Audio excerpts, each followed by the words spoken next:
ನೋಡಿ, ಬಳ್ಳಾರಿನಲ್ಲಿ ಯಾವ ರೀತಿ ಘಟನೆ ನಡೀತು ಅಂದರೆ ಇದೊಂಥರ ಯು ಪಿನಲ್ಲೋ ಬಿಹಾರಲ್ಲೋ ದಾದಾಗಿರಿ ಗೂಂಡಾಗಿರಿ ನಡೀತಿತ್ತಲ್ಲ, ಅದು ಬಳ್ಳಾರಿನಲ್ಲಿ ಕಾಣಿಸ್ತು ನಮಗೆ. ಅಂದರೆ ಕರ್ನಾಟಕದಲ್ಲಿ ಕಾನೂನು ವ್ಯವಸ್ಥೆ ಏನಾಗಿದೆ, ಚುನಾಯಿತ ಜನಪ್ರತಿನಿಧಿಗಳ ವರ್ತನೆ ಹೇಗಿದೆ, ಇದು ನಿಜಕ್ಕೂ ಇಡೀ ಕರ್ನಾಟಕ ತಲೆ ತಗ್ಗಿಸುವಂಥ ರೀತಿಯಲ್ಲಿ ನಡೀತು.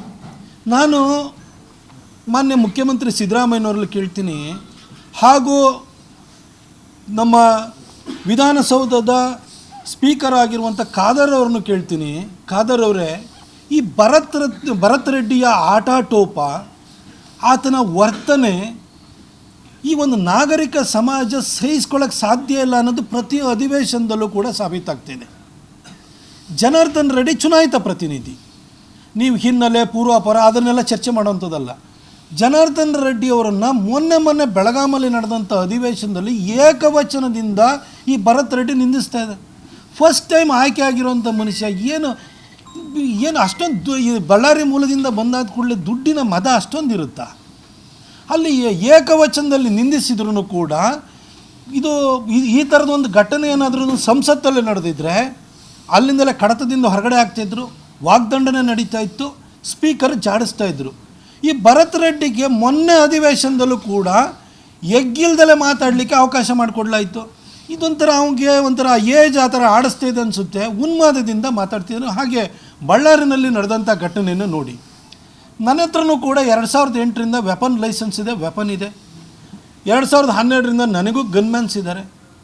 ಎಲ್ಲ ಸಾರ್ವಜನಿಕ ಕಾರ್ಯಕ್ರಮಕ್ಕೆ ಹೋಗ್ತೀವಿ, ಏನೋ ತಕರಾರುಗಳು ಸಂಘರ್ಷಗಳು ಆಗ್ತವೆ. ಯಾರು ಗನ್ಮ್ಯಾನ್ ತಗೊಂಡು ಶೂಟ್ ಮಾಡೋದು ನೋಡಿದ್ದೀರಾ?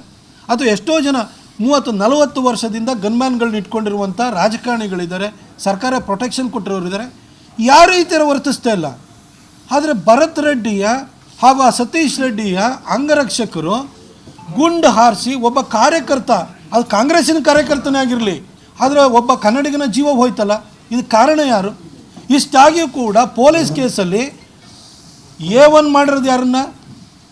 ಜನಾರ್ದನ್ ರೆಡ್ಡಿ ಅವರನ್ನ. ಸಿದ್ದರಾಮಯ್ಯವ್ರು ಯಾವ ನೀವು ಮೇಲ್ಪಂಕ್ತಿನ ಹಾಕ್ಕೊಡ್ತಾ ಇದ್ದೀರಿ? ಮೈಸೂರಿನಲ್ಲೇ ಅಧಿಕಾರಿಗಳ ಹಿಂದೆ ನಿಮ್ಮ ಎದುರುಗಡೆನ ಅವಾಚ್ಯ ಶಬ್ದಗಳಿಂದ ನಿಂದಿಸೋಕ್ಕೆ ಮರಿಗೊಡೋಕೆ ಅವಕಾಶ ಮಾಡಿಕೊಟ್ರಿ. ರಶ್ಮಿ ಮಹೇಶ್ಗೆ ಅವರಿಗೆ ಚಪ್ಪಲಿ ಹೊಡೆಯೋಕ್ಕೆ ಅವಕಾಶ ಮಾಡಿಕೊಟ್ರಿ. MK ಗಣಪತಿ ಅಂತವರು ಅನುಮಾನಾಸ್ಪದವಾಗಿ ಸರ್ಕಾರದ ಹತ್ರ ಬೆರಳು ತೋರಿಸಿ ಸಾವನ್ನಪ್ಪೋಂಗೆ ಮಾಡಿದ್ರಿ. PSI ಜಗದೀಶ್ ಅವ್ರನ್ನ ಡ್ರ್ಯಾಗರ್ನಲ್ಲಿ ಚುಚ್ಚಿ ಸಾಯಿಸೋದಾಯಿತು, ಮಲ್ಲಿಕಾರ್ಜುನ ಬಂಡೆ ಅವರನ್ನು ಶೂಟ್ ಮಾಡಿ ಸಾಯಿಸಿದ್ರು.